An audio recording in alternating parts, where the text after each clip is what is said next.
சமூக ஊடகங்கள், social media. நானும் என் ஃப்ரெண்டும் இதை பற்றி பேசிகிட்டு இருந்தோம். முன்னாடி நாங்கள் இதெல்லாம் இருக்கிறதுக்கு முன்னாடி எப்படி இருந்தோம், இது வந்ததுக்கப்புறம் எப்படி நம்ம மைண்ட் செட்டை, நம்ம யோசிக்கிற விதம், நம்ம ஆட்டிடியூட், நம்மளோட மனுஷங்களோட பார்வை, அதெல்லாமே எப்படி இருக்குது, இப்போ எப்படி இருக்குது, முன்னாடி எப்படி இருந்துச்சு.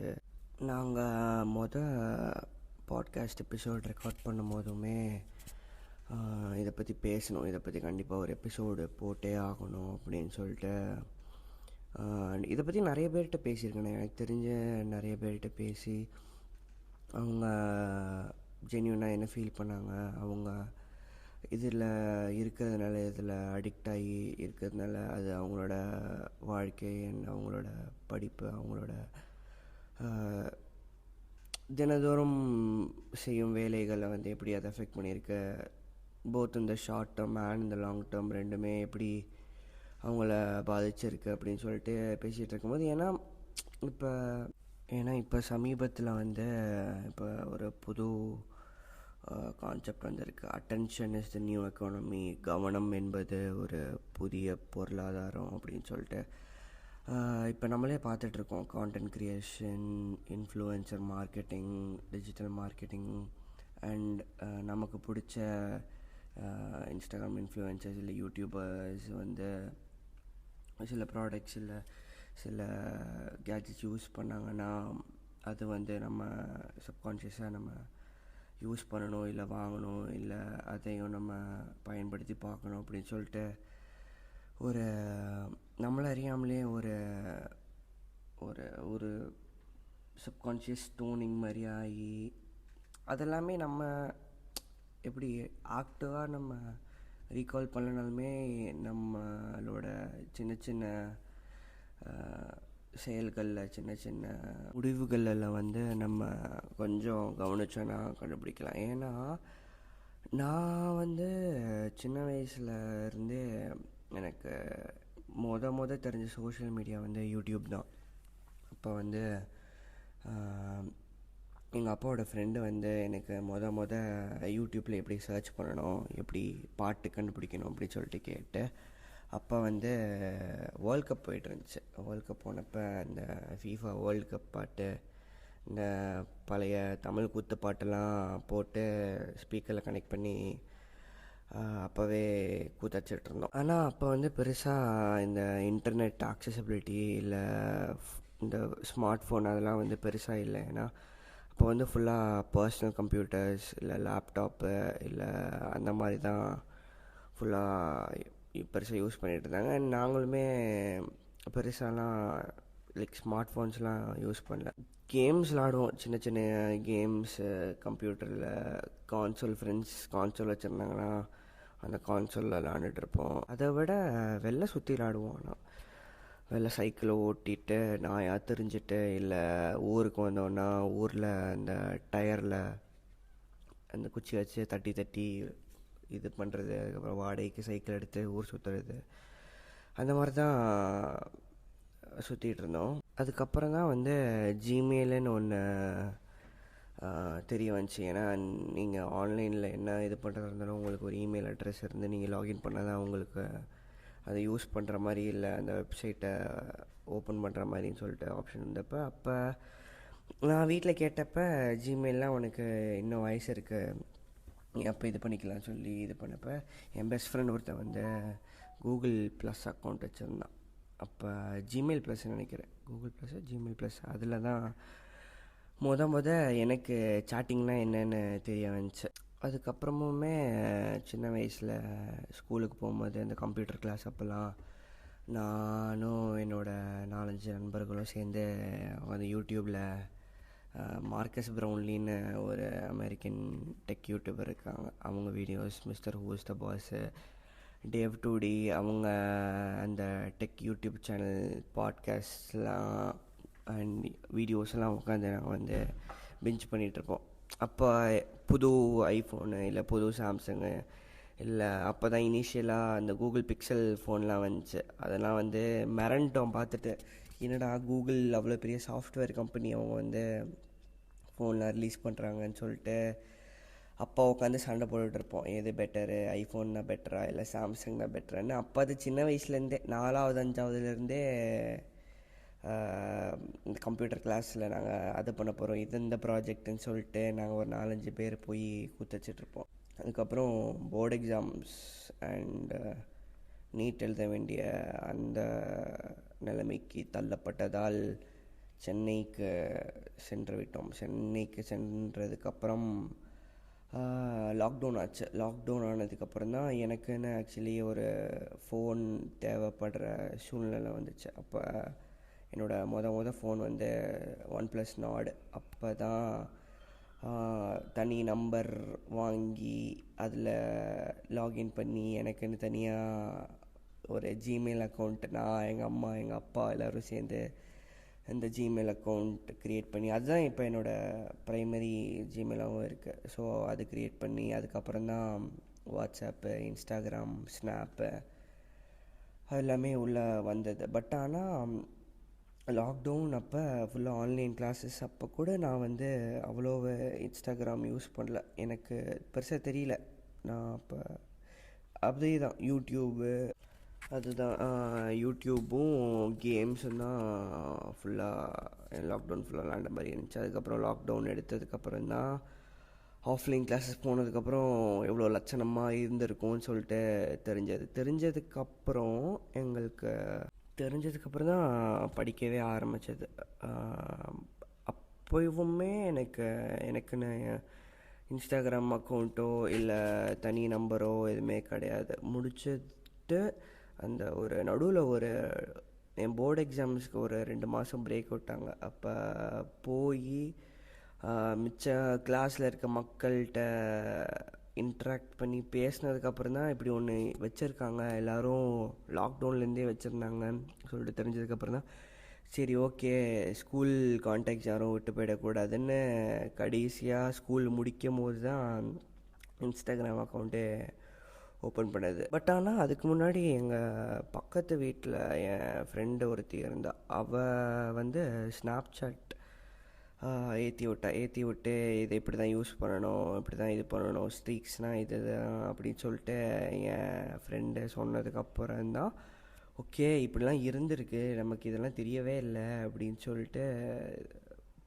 பார்த்ததுக்கப்புறம் தான் ஸ்ட்ரீக்ஸ் ஆரம்பித்தது. ஒரு 200-250 நாள் வச்சதுக்கப்புறம் அது ஒரு காலேஜ் ஃபஸ்ட் இயர் ஹாஃப் வரைக்குமே போச்சு. அதுக்கப்புறம் என்ன ஆச்சுன்னு தெரியல, எனக்கு அந்த அந்த ஸ்னாப் கல்ச்சரே எனக்கு வந்து ஒரு மாதிரி ரொம்ப எனக்கு பர்சனலாக செட் ஆகாத மாதிரி இருந்ததுனால நான் ஸ்னாப்லேருந்து குவிட் பண்ணிட்டேன். பட் இப்போயுமே அந்த ஒரு ஒப்சசிவ் இதில் வந்து அப்பப்போ ஏற்றி என்ன தான் பண்ணுறாங்கன்னு சொல்லிட்டு பார்த்துட்ருப்பேன். ஆனால் முன்ன கொஞ்சம் ஆஃப் தான் பண்ணிகிட்டு இருந்தேன், கொஞ்சம் நிறையவே பண்ணிகிட்டு இருந்தேன். பட் இப்போ அவ்வளோ லைக் ஏற்றி பண்ணுறதில்ல. பட் முன்ன இருந்த சோஷியல் மீடியா எராவும் இப்போ இருக்கிற எராக்குமே அவ்வளோ வித்தியாசம். நான் யூஸ் பண்ண ஆரம்பித்ததே இப்போ ரீசெண்டாக தான் ஆரம்பிச்சிருக்கேன். இப்போ எங்கள் மாமா இன்ஸ்டாகிராம் போஸ்ட்டு இல்லை எங்கள் கசின்ஸ் அவங்க இன்ஸ்டாகிராம் போஸ்ட்லாம் எடுத்து பார்த்தா இனிஷியலாக இன்ஸ்டாகிராம் வந்து முதல்ல ஒரு ஃபோட்டோஸ் ஆப்பாக இருந்துச்சு. அதுவே எத்தனை பேருக்கு தெரியும்னு தெரியல. நீங்கள் உங்களுடைய ஃபாலோவர்ஸோட போஸ்ட் மட்டும்தான் நீங்கள் பார்க்க முடியும். அண்டு நீங்கள் போஸ்ட் பண்ணுறது வந்து ஃபோட்டோஸ் மட்டும்தான் போஸ்ட் பண்ண முடியும், அலாங் வித் சம் கேப்ஷன்ஸ், அது மட்டும் தான் போஸ்ட் பண்ண முடியும். அதுக்கப்புறம் ஃபேஸ்புக் இப்போ மெட்டா அதை வாங்கி இப்போ என்ன நிலமையில் இருக்குன்னு எல்லாருக்கும் தெரியும். பட் அப்போ எங்கள் மாமாவோட பழைய போஸ்ட்ஸு, எங்கள் அக்கா அவங்களோட பழைய போஸ்ட்லாம் பார்க்கும்போது ஒரு மாதிரி அந்த ஒரு ஹோல்சம், அந்த ஒரு நினைவு தெரியாத காலம் இல்லை புரியாத வயசு, இந்த வாழ்க்கையில் கஷ்டம்னா என்னென்னே தெரியாத காலங்கள் அப்படின்னு சொல்லிட்டு தெரியும். அது பார்க்கும்போதே இப்போ அதை கிரிஞ்சு அது இதுன்னு சொல்லிட்டு சுற்றுவாங்க. பட் அது ஒரு மாதிரி நல்லா இருந்துச்சு பார்க்கும்போது. ஒரு ஸ்டோரி போடுறதுக்கோ ஒரு போஸ்ட் பண்ணுறதுக்கோ நம்ம அவ்வளோ யோசனை பண்ணி அவ்வளோ ஓவர் திங்க் பண்ணி அந்த ஏஸ்தட்டிக்ஸ்லாம் கரெக்டாக இருக்கா அப்படின்னு சொல்லிட்டு நம்மளை அறிஞ்சு பண்ணுறோமா இல்லை நம்ம அதை அறியாமல் பண்ணுறோமா இல்லை அது நமக்காக பண்ணுறோமா இல்லை நமக்கு தெரியுதுன்னு சொல்லிட்டு நம்ம வெளில காட்டிக்க பண்ணுறோமான்னு எனக்கு தெரியல. ஏன்னா இது எல்லாமே நான் என்ன பண்ணுறேன்னு நான் ஆராய்ச்சி பண்ணதுக்கப்புறம், ஐ மீன் லைக் ஆராய்ச்சிலாம் பெரிய இதெல்லாம் இல்லை, கொஞ்சம் பின்னோக்கி பார்த்ததுக்கப்புறம் தான் ஓரளவுக்கு கண்டுபிடிக்க முடிஞ்சுச்சு. இப்போ ஒரு பழைய ஒரு தாட் இருக்குது, நீ அதை உண்மையிலேயே விரும்புகிறியா இல்லை உன்கிட்ட அது இருக்குன்னு நீ உலகத்துக்கு காட்டுறியா அப்படின்னு சொல்லிட்டு ஒரு அழகான ஒரு வரி இருக்குது. அது அது இங்கிலீஷில் அது என்ன சொல்லுவாங்கன்னு தெரியல. இல்லை ஐ மீன் இங்கிலீஷில் இருக்குதான் நான் தமிழில் சொன்னேன். அதை வேறு மாதிரி ஒரு மாதிரி கரெக்டாக சொல்லுவாங்க. உனக்கு அது உண்மையிலேயே வேணும்னு நீ ஆசைப்படுறியா இல்லை உன்கிட்ட இருக்குதுன்னு நீ உலகத்துக்கு காட்டிக்க விருப்பப்படுறியா அப்படின்னு சொல்லிட்டு ஒரு வரி இருக்குது. ப்ளஸ் அதே மாதிரி இந்த மெயின் ஸ்ட்ரீம் மீடியா, இந்த மெயின் ஸ்ட்ரீம் மியூசிக்கு, இண்டி மியூசிக்கு, இந்த நீஷான ஸ்டஃப்பு கேட் கீப் பண்ணுறேன் அப்படின்னு சொல்லிட்டு அது ஒரு தனி கதை. அதை பற்றி தனியாக பேசணும். இப்போ நம்ம ஆசையாக எடுத்து வச்சிருந்த பாட்டை வந்து வேறு யாராச்சும் நமக்கு தெரிஞ்சவங்களோ இல்லை தெரியாதவங்களோ இல்லை நமக்கு பிடிச்சவங்களோ இல்லை பிடிக்காதவங்களோ போடும்போது நம்ம மனசில் வந்து ஒரு ஆழ்ந்த ஒரு வருத்தம் இருக்கும். சே, நம்ம போடணும்னு வச்சுருந்த பாட்டு இல்லை நம்ம பார்க்கணுன்னு வச்சுருந்த இதை வந்து இவங்க போட்டாங்களே. இப்போ அது மேலேயே வந்து நம்மளை அறியாமலேயே நமக்கு ஒரு வெறுப்பு வர ஆரம்பிச்சிடும். இப்போ நமக்கு உண்மையிலே பிடிச்சிருக்கும், சின்ன வயசில் நம்ம வந்து போட்டு திகட்ட பார்த்துருப்போம் இல்லை திகட்ட கேட்டிருப்போம். இப்போ ஜஸ்ட் பிகாஸ் அது வந்து பாப்புலர் ஆகிடுச்சு இல்லை அது வந்து நிறைய பேருக்கு தெரிய வருது இல்லை நமக்கு தெரியாதவங்க இல்லை நம்மளை தாண்டி நிறைய பேர் அதை ரசிக்கும்போது அதை ரசிக்கிற மனப்பான்மை வந்து நமக்கு கொஞ்சம் கொஞ்சமாக குறைஞ்சி நம்மளை அறியாமலே அது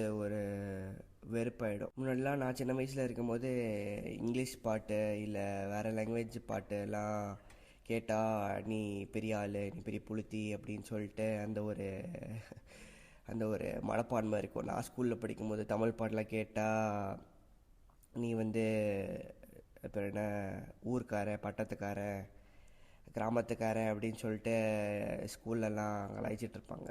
என்ஷிட்டிஃபிகேஷன்னு ஒரு கான்செப்ட் இருக்குது. இப்போ ஒரு கம்பெனியோ இல்லை ஒரு சர்வீஸோ இல்லை ஒரு பொருளோ வந்து நீங்கள் முதல் தடவை வாங்கும்போதோ, இப்போ இன்ஸ்டாகிராமே முன்னாடி சொன்ன மாதிரி அது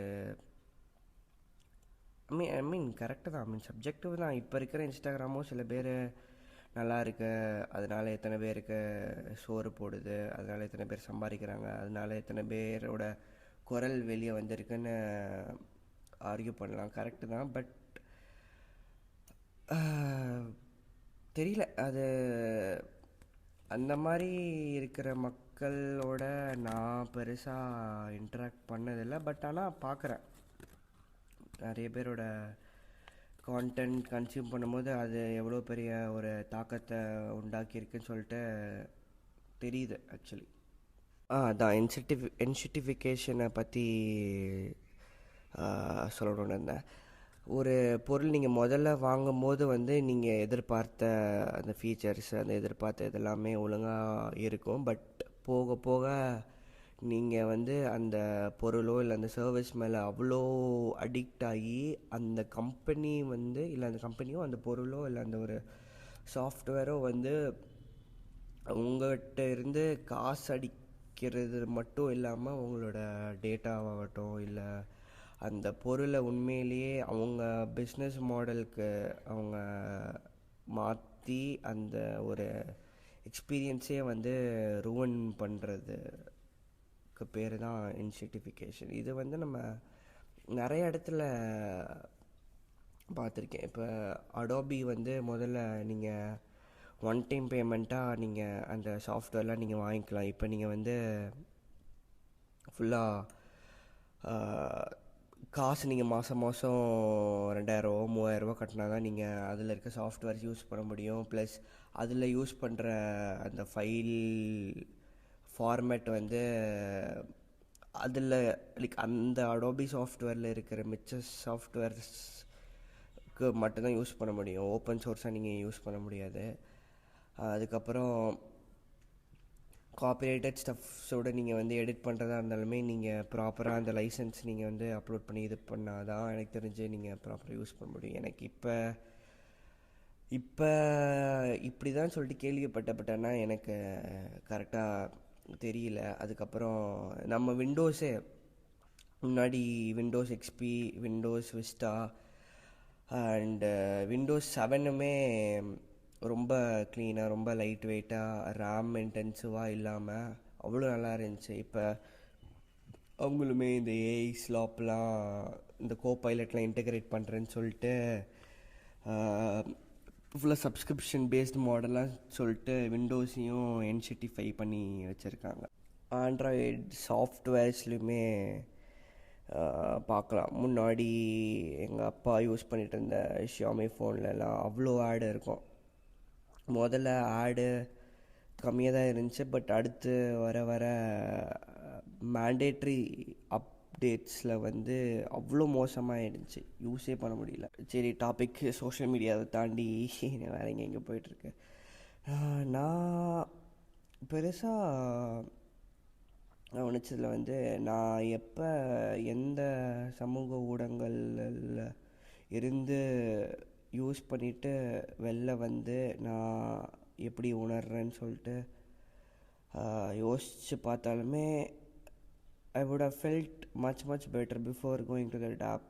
அண்ட் அந்த ஆப்பை முடிச்சுட்டு நான் வெளில வரும்போது எனக்குள்ளே அவ்வளோ கேள்விகள், அவ்வளோ இன்செக்யூரிட்டிஸ், அவ்வளோ டவுட்ஸ், அவ்வளோ ரிக்ரெட்ஸ் சொல்லிகிட்டே போகலாம்.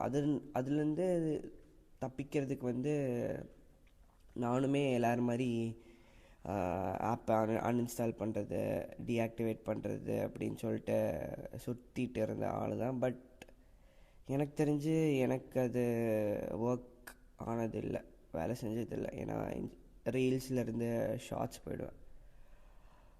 என் ஃப்ரெண்ட்ஸ்லாம் சொல்லுவாங்க, இந்த மாதிரி ரீல்ஸ் தள்ளுறதை விட சீரீஸ் பார்க்குறதோ இல்லை படம் பார்க்குறதோ இல்லை சும்மா வெளில சுற்றுறதோ இல்லை வேறு என்ன பண்ணுறதா இருந்தாலுமே அம்மா அப்பாட்ட பேசுகிறதாகட்டும், இல்லை கசின்ஸ்கிட்ட பேசுகிறதாகட்டும், இல்லை வெறும்னே தூங்குறதே வந்து ரீல்ஸ் பார்க்குறத விட மேலுன்னு சொல்லி நிறைய பேர்கிட்ட கேள்விப்பட்டிருக்கேன். நான் பொறாமை, கோபம், வெறுப்பு, சோகம், அவன் பெரிய ஆளா நான் பெரிய ஆளா, ஈகோ, இது எல்லாமே ஃபியூவல் பண்ணி அப்படின்னு மட்டும் சொல்லிட முடியாது. ஏன்னா நான் என்னோடய இன்ஸ்டாகிராம் ஃபீடை எப்படி டியூன் பண்ணி வச்சுருக்கேன்னா, எனக்கு ரிலேட்டபிளாக இருக்கிற, இல்லை நான் கற்றுக்கணும் இல்லை தெரிஞ்சுக்கணுன்னு மாதிரியான பொருட்கள் மட்டும் தான் என்னோடய ரீலில் வரும். மிச்சப்படி இந்த வேறு என்ன வந்தாலும் மோஸ்ட்லி நான் இன்ட்ரெஸ்டட் கொடுத்துறேன். அப்படின்னு கொடுத்தாலுமே சில இதெல்லாம் வந்துட்டு தான் இருக்கும். அது என்ன பண்ண, நம்மளை பற்றி நம்மளை விட நிறைய மெட்டாக்காரன் தெரிஞ்சு வச்சுருக்கான். உனக்கு என்ன கொடுத்தா, உன்னோட ஃபீல்டில் என்ன போட்டால் நீ வந்து என்னோடய ஆப்பில் இன்னும் நிறைய நேரம் இருப்பேன்னு ப்ராப்பராக நியூரோ சயின்டிஸ்ட் அண்ட் சைக்காலஜிஸ்ட் வச்சு ஆராய்ச்சி பண்ணி ஹைப்பர் பர்சனலைஸ்டாக கண்டென்ட் க்யூரேட் பண்ணி வச்சுருக்கான். அது எத்தனை பேருக்கு தெரியுதுன்னு சொல்லிட்டு எனக்கு தெரியல. ஏன்னா இப்போ ரீசெண்டாக இந்த ஸ்டூடெண்ட்ஸ் ப்ரொட்டஸ்ட் நடந்தப்போ கூட என்னோட ஃபீல்டில் வந்தது ஒன்று, என் ஃப்ரெண்ட்ஸ் ஃபீல்டில் வந்தது ஒன்று. அதனால அவங்க ஒப்பீனியன்ஸ் மாறுறதாகட்டும், இல்லை அந்த ரீல்ஸை வந்து அவ்வளோ கன்வின்சிங்காக, அவ்வளோ லோக்கி பிரெயின் வாஷிங்காக போட்டு உன்னோட பயசஸ், உன்னோட ஒப்பீனியன்ஸ்க்கு க்யூரேட்டடாக ரீல்ஸ் ஆகட்டும், இல்லை பொலிட்டிக்கல் ஒப்பீனியன்ஸாக சஜஸ்ட் பண்ணி ரெக்கமெண்ட் பண்ணி மூஞ்சியில் அடிக்கிறது பற்றி நானே ரீசெண்டாக தான் தெரிய வந்துச்சு. இந்த விஷயம்னு மட்டும் இல்லை, இப்போ எலெக்ஷன் அப்போ தமிழ்நாடு ஸ்டேட் எலெக்ஷன்ஸ் அப்போ கூட என்னோடய ஃபீல்டில் வந்தது ஒன்று. என்னோடய friend whose supporter of another political party, அவன் ஃபீல்டில் வந்தது ஒன்று. அதுக்கப்புறம் வேறு ஒரு பொலிட்டிக்கல் பார்ட்டி சப்போர்ட் பண்ணவங்களோட ஃபீடு ஒரு மாதிரி இருந்துச்சு. அப்படின்னு சொல்லிட்டு இதை பற்றி நிறைய பேர் தெரியாமலே அவங்களோட ஒப்பீனியன்ஸ் தான் கரெக்டு, இன்னொரு சைடு பற்றி அவங்க தெரிஞ்சுக்கணுன்னு நினச்சாலுமே அவங்களுக்கு அது ரெக்கமெண்டுன்னு சொல்லிடுறத விட அப்படி இருந்துச்சுன்னா அவங்களோட ஒப்பீனியன்ஸ்க்கு அது மாற்றாக இருக்கிறதுனால அந்த ஆப்பை விட்டு வெளில போயிடுவாங்கன்னு சொல்லிட்டு அவங்களோட கன்ஃபர்மேட்டரி பயசஸ்க்கு அலைனான மாதிரி தான் கண்டென்ட் எல்லாமே நம்ம மூஞ்சியில் திணிக்கப்படுது. இது எல்லா ஆப்லேயும் தான். மெட்டா நமக்கு எல்லாருமே தெரியும், மெட்டா டேட்டா ப்ரைவசி பற்றி எவ்வளோ அக்கறையாக இருக்காங்க அப்படின்னு சொல்லிட்டு. நிறைய லாசூட்ஸ்லாம் யூஎஸ் சுப்ரீம் கோர்ட்டில், கன்சியூமர் கோர்ட்டில், யூரோப்பியன் யூனியனில் நடந்திருக்குன்னு நம்ம பெருசாக தெரியலனாலுமே ஓரளவுக்கு நியூஸில் பார்த்துருப்போம். அவங்க அதுக்காக எவ்வளோ காம்பன்சேட்ரி காசு கொடுத்துருப்பாங்க. ஏன்னா எவ்வளோ காசு கொடுத்தாலும் அவங்ககிட்ட இருக்கிற நம்மளுடைய டேட்டா வந்து அவ்வளோ ப்ரைஸ்லெஸ். உன்னோட ஆணி முதல் அக்கு வரை எல்லாமே தெரியும், லிட்ரலி எல்லாமே தெரியும். நம்ம நினச்சிட்ருக்கோம் விபிஎன் போட்டால் தெரியாது, இல்லை நம்ம டேட்டாவெல்லாம் எரேஸ் பண்ணால் போயிடும் அப்படின்னு. ப்ளஸ் அதே மாதிரி இந்த கான்செப்ட் இருக்குது. ஒரு பொருள் உனக்கு வந்து இலவசமாக கிடைக்கிது, இல்லை ஃப்ரீயாக கிடைக்கிதுன்னா நீ தான் அந்த பொருள், உன்னோட நேரம் தான் அந்த பொருள், உன்னோடைய டைம் தான் அவனுக்கு காசு, நீ தான் அவனுக்கு காசு அப்படின்னு சொல்லிட்டு அது ஒரு பாப்புலர் கான்செப்ட் இருக்குது.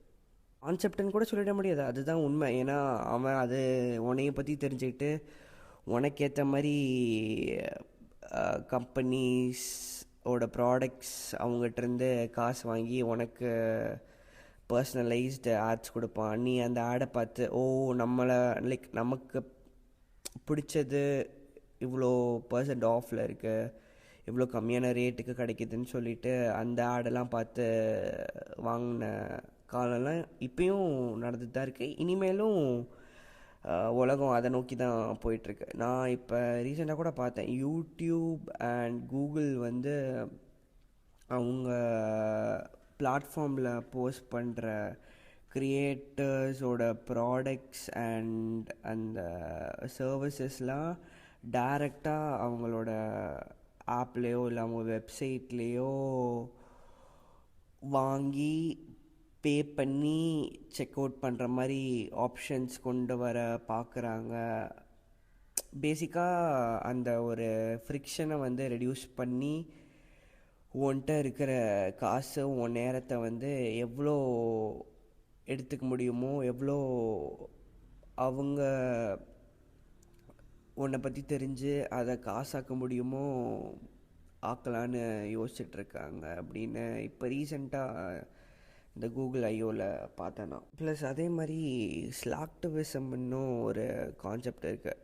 என்னென்னா என் ஃப்ரெண்ட்ஸே நிறைய பேர் நான் பொலிட்டிக்கலாக ஏதாச்சும் ஸ்டோரி போடும்போதோ இவன் ஸ்டோரி போடுறதுக்கு மட்டும் தான் லைக்கு, களத்தில் இறங்கி வேலை பார்க்க சொல்லு, வேலை பார்க்க சொன்னாலாம் எதுவும் பண்ண மாட்டான், சும்மா ஹிப்போக்ரிட்டிக்காக ஸ்டோரி போட்டுட்ருப்பான், சொல்கிறது ஒன்றா இருக்கும் செயல் ஒன்றா இருக்கும்னு சொல்லிட்டு நிறைய பேர் சொல்லியிருக்காங்க. ஆனால் அவங்க அந்த மாதிரி யோசிக்கிறதுலேயும் எந்த தப்பும் எனக்கு தெரியல. ஏன்னா நம்ம அசால்ட்டாக ஒரு ஸ்டோரியோ இல்லை 10 ஸ்டோரியோ போட்டு போகிறதுக்கு ரொம்ப நேரம் ஆகாது. பட் எதுக்கு போடுறோன்னு எதுவுமே தெரியாமல் இந்த மாதிரி ஒரு ப்ரீ ஜட்ஜ்மெண்ட்டில் பேசுகிறத பற்றி தான் எனக்கு பெரிய கவலையே. ஏன்னா அந்த விஷயத்தை பற்றி நான் என்னோட சென்ஸ் ஆஃப் ஜட்ஜ்மெண்ட்டுக்கு தெரிஞ்ச வரைக்கும் ஃபேக்ட்ஸாக நிறைய பேருக்கு, அட்லீஸ்ட் நிறைய பேருக்குன்னு கூட இல்லை, என்னோட சர்க்கிள் ஆஃப் மக்களுக்கு தெரியப்படுத்தணும் அப்படின்னு சொல்லிட்டு ஒரு ஒரு இதை பற்றி தெரியாமலே வதந்தியை கிளப்புறாங்கன்னு சொல்லிட்டு அந்த ஒரு ஆதங்கத்தில் தான் போடுறது. பட் அவங்கள சொல்லியும் குத்தம் இல்லை.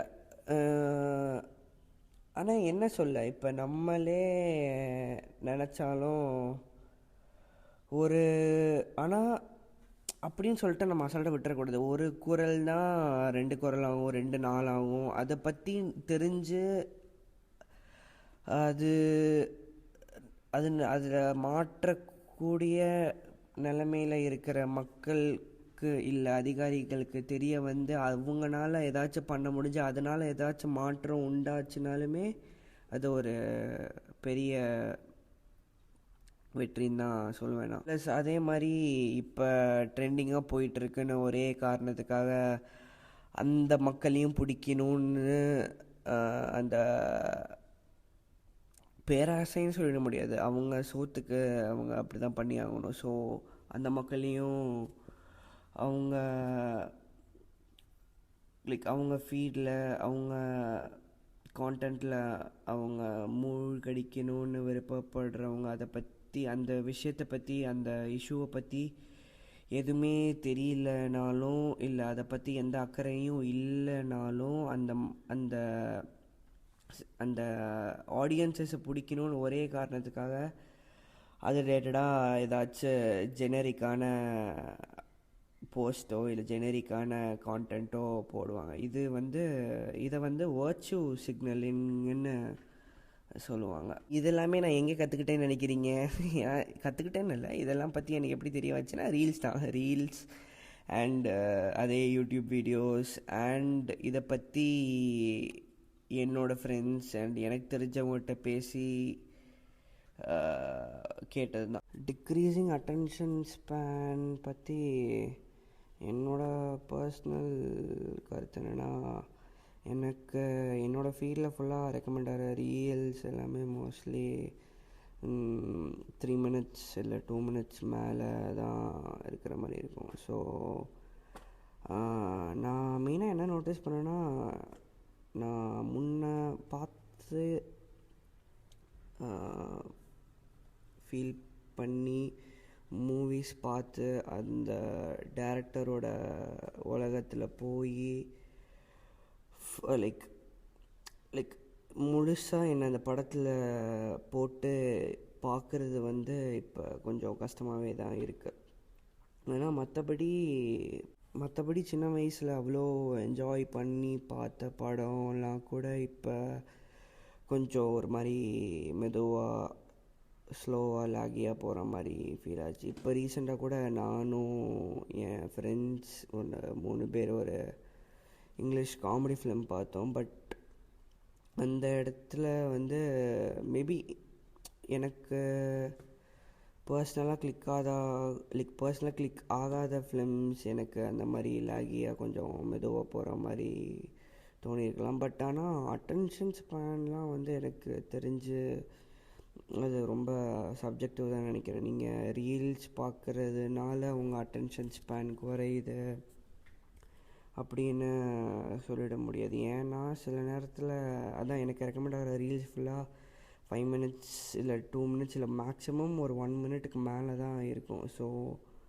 அந்த லைக் கண்டிப்பாக சீப் டோப்பமீன் ஹிட்ஸு ஸ்க்ரோல் பண்ணும்போது எனக்கும் தான் கிடச்சிட்டு இருந்துச்சு.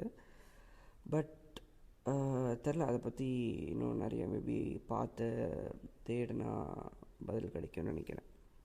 ப்ளஸ் அதே மாதிரி social media has been notorious for setting like unrealistic standards for like all ways of life. நீங்கள் படிக்கிறதாகட்டும், இல்லை ஊர் சுற்றுறதாகட்டும், இல்லை உடம்புக்கு போய் ஜிம்முக்கு போய் உடம்பு ஏற்றுறதாகட்டும், இல்லை வாழ்க்கையில் முன்னேறதாகட்டும். கரெக்டு தான். ஒரு செட் ஆஃப் கோல்ஸ், ஒரு செட் ஆஃப் ஆம்பிஷன்ஸ் வச்சு அதுக்கு ஒர்க் பண்ணுறது வேறு. ஒன்று அறியாமல் நீ அவங்க போடுற வீடியோஸ் அண்ட் ரீல்ஸை பார்த்து உன்னையே நீ தாழ்த்திட்டு அந்த தாழ்வு மனப்பான்மையில் உனக்கு வேறு எதுவுமே வேறு எதுவுமே பண்ணணுன்னு தோணாமல் அந்த ஒரு பெட் ராட்டன் ஸ்டேட்டுக்கு போய் என்னடா வாழ்க்கை இதெல்லாம் பண்ணி என்ன பிரயோஜனம், எப்படி இருந்தாலும் ஒன்றும் கழட்டிட முடியாது அப்படின்னு சொல்லிட்டு அந்த மாதிரி ஸ்டேஜுக்கெலாம் போன காலம்லாம் இருக்குது. அது ரீல்ஸுன்னு மட்டும் சொல்லிட முடியாது, அது இன் ஜென்ரலாகவே இருக்கும். பட் எனக்கு தெரிஞ்ச வரைக்கும் சோஷியல் மீடியா, சமூக ஊடகங்கள் அதை மென்மேலும் உறுதிப்படுத்தி ஆம்ப்ளிஃபை பண்ண மாதிரி தான் நான் ஃபீல் பண்ணேன். முன்னாடியே சொன்ன மாதிரி இப்போ நேரில் யாருமே யாரையும் பார்க்குறதில்ல. இன்ஸ்டாலேயே ஃபுல்லாக chats, calls and sending reels இன்னும் ஃபுல்லாக அந்த மாதிரி தான் போயிட்டுருக்கு. சமூக ஊடகங்கள் மக்களை it was suppose to bring people closer. And முன்னாடியுமே அப்படி தான் இருந்துச்சு. ஃபேஸ்புக்கில் நான் பெருசாக இருந்ததில்லை. பட் அங்கே காமன் கம்யூனிட்டிஸ், காமன் இன்ட்ரெஸ்ட் உள்ள மக்களோட பேசி கருத்தை பரிமாற்றம் செஞ்சு புது நண்பர்கள், புது மக்களோட இணைஞ்சு பேசி அவங்களோட தாட் ப்ராசஸஸ் எப்படி இருக்குதுன்னு சொல்லிட்டு தெரிஞ்சு அதனால் நம்ம யோசிக்கிற அந்த மென்டாலிட்டி, அந்த ப்ராசஸ்லாம் மாறி அந்த மாதிரி தான் பண்ண வேண்டியதாக இருந்தது. பட் ஆனால் ஒரு ஹோல் ஆட் மீடியாவாக தான் சுற்றிட்டுருக்கு. அதாவது இப்போ நீங்கள் சும்மா ரீல்ஸு இல்லை இன்ஸ்டாகிராம் இல்லை எந்த இதுவுமே லைக் யூடியூப்புமே எடுத்து பார்த்தாலுமே நீங்கள் ஃபாலோ பண்ண மக்களோட கண்டென்ட் ஒரு 1 or 2% தான் இருக்கும். அந்த அல்காரிதமாக ஐடென்டிஃபை பண்ணி உங்களுக்கு மிச்ச க்ரியேட்டர்ஸ் அண்ட் அவங்களோட கான்டென்ட்டை ப்ரமோட் பண்ணி அதனால் நீ இன்னும் அடிக்ட் ஆகி இது பண்ணது தான் அதிகம். ப்ளஸ் அல்காரிதமும் அப்படி தான் இருக்கு. எவ்வளோ ஈஸியாக லைக் டார்க் ஹியூமர்னு பேரில் ரேசிஸ்டாக கமெண்ட்ஸ் போடுறதாகட்டும், இல்லை செக்ஸிஸ்டாக போஸ்ட் போடுறதாகட்டும், இல்லை அவுட்ரைட்டாக டிஸ்கிரிமினேட் பண்ணுறது, அப்ஜெக்டிஃபை பண்ணுறது மக்களை, இல்லை லைக் ஹேட்ஃபுல் கான்டென்ட் என்கேஜ்மெண்ட் அதிகமாக இருக்கிறதுனால அந்த மாதிரி போஸ்ட் இல்லை அந்த மாதிரி வீடியோஸை ஆக்டிவாக புஷ் பண்ணி இது பண்ணுறது. அண்ட் இந்த மாதிரி சொல்லி பேசிகிட்டே போகலாம். ப்ளஸ் நம்ம எல்லோரும் நான் அண்ட் என்னோடய ஃப்ரெண்ட்ஸ் நிறைய பேர் என்ன கவனிச்சோன்னா, நம்ம ஃபோன் பக்கத்தில் வச்சு ஒரு டாபிக் பற்றி பேசிகிட்டு இருப்போம், இல்லை ஒரு படத்தை பற்றி பேசிகிட்டு இருக்கும்போது அடுத்து அப்படியே இன்ஸ்டாக்குள்ளே இல்லை யார் ஃபீடுள்ள போய் பார்த்தா ஃபுல்லாக அந்த படத்தை பற்றியோ இல்லை அது ரிலேட்டடான கான்டென்ட் இல்லை அது ரிலேட்டடான நியூஸ் ஆட்டோமேட்டிக்காக ரீல்ஸில் வரதாகட்டும், இல்லை போஸ்ட்ஸ் அந்த மாதிரி வரதாகட்டும், அந்த மாதிரி சொல்லிட்டு நிறைய பேர் அண்ட் நானுமே பர்சனலாக கவனிச்சிருக்கேன். ப்ளஸ் இந்த whole concept of cringe and உனக்கு டேஸ்ட்டே இல்லை, நீ வந்து இதுன்னு சொல்லிட்டு அது ஒரு மொத்தம் ஒரு எப்படி ஒரு ஒரு பெரிய கல்ட்டு மாதிரி தான் ஆயிட்டுருக்கு. இப்போ எப்படி சொல்ல, நீ வந்து ஒரு நீஷான பாட்டு கேட்குற, இல்லை ஒரு நீஷான படம் பார்த்துட்டு நீ அதை பற்றி போஸ்ட் பண்ணனா உன்னோட social validation and your whole need for attention வந்து உனக்கு அங்கே வந்து மென்டலி அண்ட் லைக் சோஷியலாகவும் சாட்டிஸ்ஃபை பண்ணிக்கிற. அண்ட் உன்னோட சொசைட்டல் லைக் உன்னோட சொசைட்டல் ஹைரார்க்கியில் வந்து நீ வந்து உன்னையே சுப்பீரியராக கன்சிடர் பண்ணிக்கிற மாதிரி மைண்டு வந்து இதெல்லாமே எடுத்து ஒரு ஒரு எப்படி ஒரு ஷோ மாதிரி தான் பண்ணிகிட்ருக்கு. சோஷியல் கரன்சின்னு ஒரு ஒரு இது இருக்குது, அதை பற்றி வேணால் பாருங்கள். You will get some idea of நான் என்ன சொல்ல வரேன் அப்படின்னு. அண்ட் நமக்கு தெரிஞ்சவங்க மத்தியில் நம்ம வந்து யாருக்கும் தெரியாததை இல்லை அண்டர் ரேட்டடான இருக்கிறத வந்து நம்ம டிஸ்கவர் பண்ணி நம்ம இது பண்ணுறோம். ஒரு வகையில் அப்படி பண்ணி மெயின் ஸ்ட்ரீம் ஆகி நமக்கு ரொம்ப தெரிஞ்சது இல்லை ரொம்ப பிடிச்சது இதை வந்து நம்மளே முன்னாடி சொன்ன மாதிரி தான் வெறுத்துட்டு, ப்ளஸ் அதே மாதிரி unrestricted internet access among like children, இது வந்து இட்ஸ் லைக் ஒரு ஒரு எசென்ஷியாலிட்டி மாதிரி தான் ஆயிடுச்சு. இப்போ சின்ன வயசுலேயே ஃபோனு டேப்னு சொல்லிட்டு நிறையா அன்மானிட்டர்ட் அண்ட் சென்சார்ட் ஸ்டஃப்லாம் நிறையா எக்ஸ்போஸ் ஆக வேண்டிய கூடாத வயசில் நிறைய பேர் எக்ஸ்போஸ் ஆகிட்டுருக்காங்க. ஸோ அது வந்து it'll change how you think about that stuff if it's எப்படி சொல்ல, இது there's like no right or wrong way in this, but நீ அந்த விதத்தில் வந்து நீ எந்த மாதிரி எக்ஸ்போஸ் ஆகிற, நீ எந்த சூழ்நிலையில் எக்ஸ்போஸ் ஆகிறன்னு பொறுத்து உனக்கு அது வந்து it will scar you for life. அதை வந்து நான் பர்சனலாக என் ஃப்ரெண்ட்ஸ் மத்தியில் பார்த்துருக்கேன் நான். அதனால் அவங்க வந்து they'll develop life long dramas and like life long issues. And அதுலேருந்து மீண்டு வர்றதே வந்து ஒரு பெரிய தலைவலியாக இருந்துச்சு அவங்களுக்கு. அதுக்கப்புறம் especially with like AI and stuff, அவ்வளோ ஏஐ ஜெனரேட்டட் கான்டென்ட் வந்து நிமிஷத்துக்கு செகண்ட்ஸுக்கு போஸ்ட் பண்ணிகிட்ருக்காங்க. With like every model it's becoming even more difficult to identify what's real and what's not.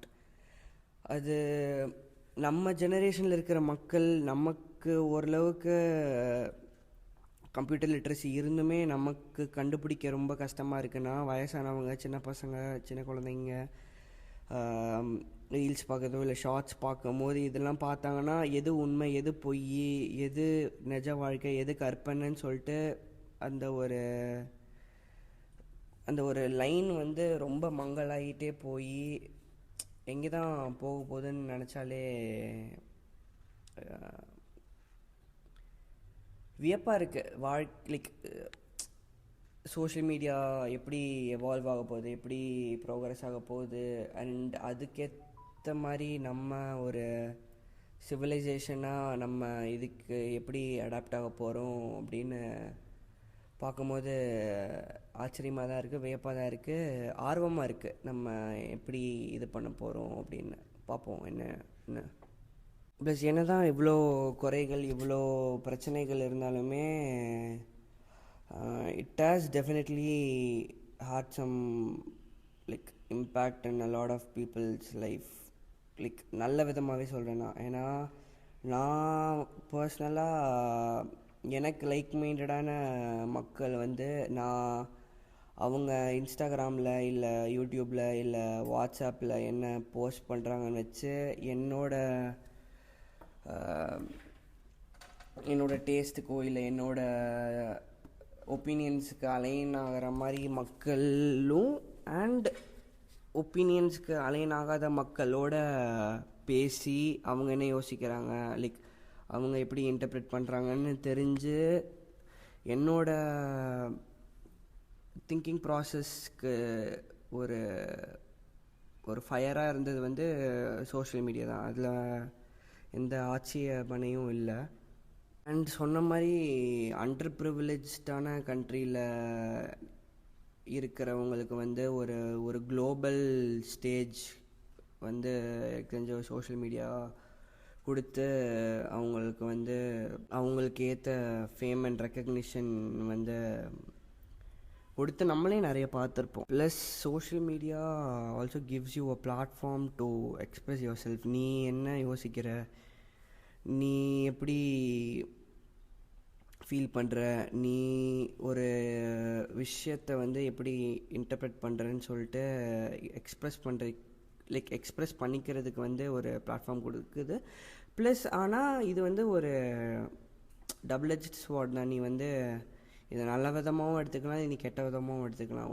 ஒரு விஷயத்தை பற்றி முழுசாக தெரியாமல் இல்லை அவங்களோட பயசஸ் வச்சு மட்டும் பார்த்து இது பண்ணி போஸ்ட் பண்ணி அதுவுமே நம்ம கன்சியூம் பண்ணிகிட்ருக்கோம். அண்ட் சொன்ன மாதிரி கன்சியூமரிசம் கல்ச்சர் அண்ட் இந்த கன்சியூமரிஸ்ட் எக்கனாமியை வந்து ஃபியூவல் பண்ணி ஆக்சிலரேட் பண்ணது வந்து சோஷியல் மீடியா தான். கண்டிப்பாக சமூக ஊடகங்கள் தான், அதில் வந்து டவுட்டே இல்லை. ப்ளஸ் ஒரு கட்டத்துக்கு மேலே நம்ம நான் பர்சனலாக என்ன ஃபீல் பண்ணேன்னா, ரொம்ப கன்சியூம் பண்ணிகிட்டே இருந்தேன்னா எனக்கு அது என்னோடய மூளையே மங்கி போய் மண் மாதிரி ஆன மாதிரி இருக்கும். எனக்கு ஏதாச்சும் எழுதி இல்லை ஏதாச்சும் க்ரியேட் பண்ணி இல்லை நான் ஏதாச்சும் உருவாக்கினா தான் எனக்கு அந்த ஒரு மூளை மங்கின ஸ்டேட்லேருந்து ஒரு விடியல் இருக்கிற மாதிரி இருக்கும்.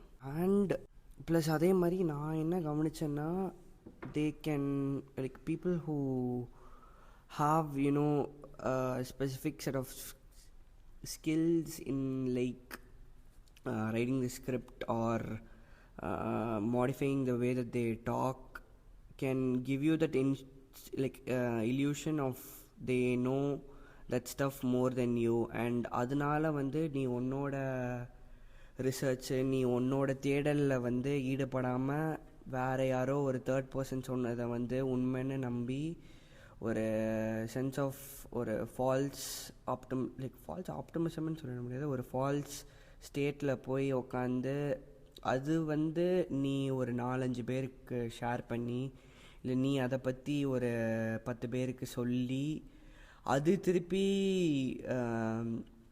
ஸ்ப்ரெட் ஆகி ஃபால்ஸ் இன்ஃபர்மேஷன் வந்து it's spreads like fire. And எது உண்மை எது பொய்ன்னு கண்டுபிடிக்கிறதும் ரொம்ப கஷ்டமாக இருக்குது. ப்ளஸ் சோஷியல் மீடியா மூலமாக தான் எனக்கு வந்து புது பாட்டு, புது ஜான்ரஸ் ஆஃப் மியூசிக், புது ஜான்ரஸ் ஆஃப் ஆர்ட், புது ஜான்ரஸ் ஆஃப் ஃபிலிம், புது ஜான்ரஸ் ஆஃப் திங்கிங், புது ஆத்தர்ஸ், புது சினிமாட்டோகிராஃபர்ஸ், புது கான்டென்ட், இது எல்லாமே கன்சியூம் பண்ணுறதுக்கு வந்து ஒரு பிளாட்ஃபார்மாக இருக்குது. இது தெரியுமான்னு தெரியல நிறைய பேருக்கு. ஃபேஸ்புக் வந்து ஒரு charity.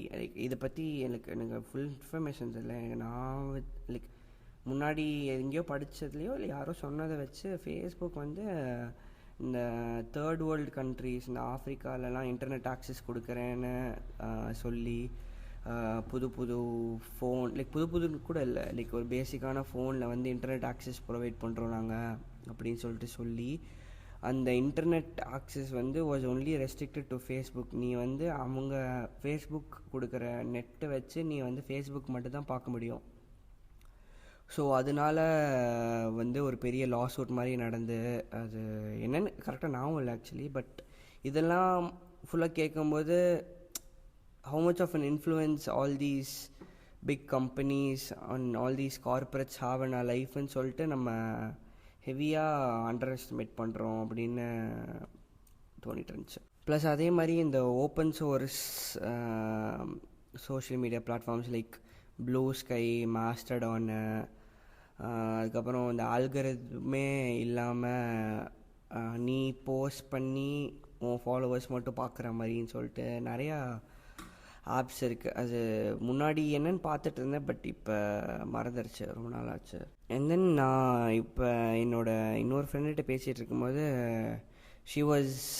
She had this Substack article of அவங்க ஓன் இன்டர்பிரிட்டேஷன் ஆஃப் சமூக ஊடகங்கள். அதை பற்றி படிக்கும் போது லிட்ரலி நான் யோசித்து நம்ம ப்ராசஸ் ஆஃப் இன்டர்பிரிட்டேஷனில் அவங்க இன்டர்பிரிட்டேஷனுக்கும் அவ்வளோ சிங்க் ஆகி நாங்கள் இதை பற்றி ஒரு ரொம்ப நேரம் பேசிகிட்டு இருந்தோம். நான் பேசினது அவ்வளோ ஹோல்சம்மாக அவ்வளோ சோஷியலி ஃபுல்ஃபில்லிங்காக இருந்துச்சு. ஜஸ்ட் ஒரு கால் தான் பேசணும், பட் இருந்தாலுமே அவ்வளோ நல்லா இருந்துச்சு. அதுக்கப்புறம் சொன்ன மாதிரி கோர்சஸ் வைக்கிறேன், அது பண்ணுறேன், நீங்கள் 10 நாளில் கோடீஸ்வரன் ஆகிடலாம், நீங்கள் இது பண்ணலாம் அது பண்ணலான்னு சொல்லிட்டு நம்மளை ஸ்கேம் அடிக்கிறதுக்குன்னே நிறைய அக்கௌண்ட்ஸ் இருக்குது. பட் அதுவுமே சம்டைம்ஸ் லெஜிட்டாக இருக்கலாம், சம்டைம்ஸ் முக்கால்வாசி ஸ்கேமாக தான் இருக்குது. பட்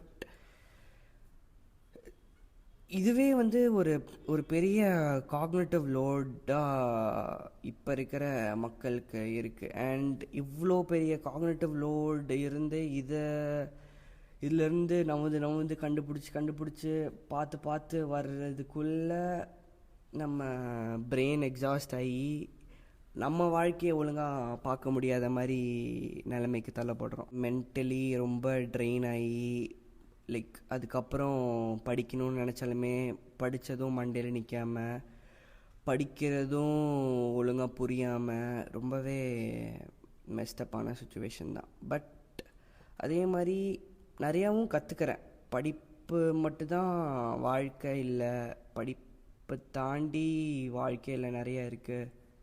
படிப்பும் ஒரு முக்கியமான அங்கம் தான், பட் இருந்தாலும் அதை தாண்டி நிறைய இருக்குது வாழ்க்கையில் அப்படின்னு சொல்லிட்டு கற்றுக் கொடுத்தது சமூக ஊடகங்கள் தான். அது நல்ல விஷயமாகவும் எடுத்துக்கலாம், கெட்ட விஷயமாகவும் எடுத்துக்கலாம்.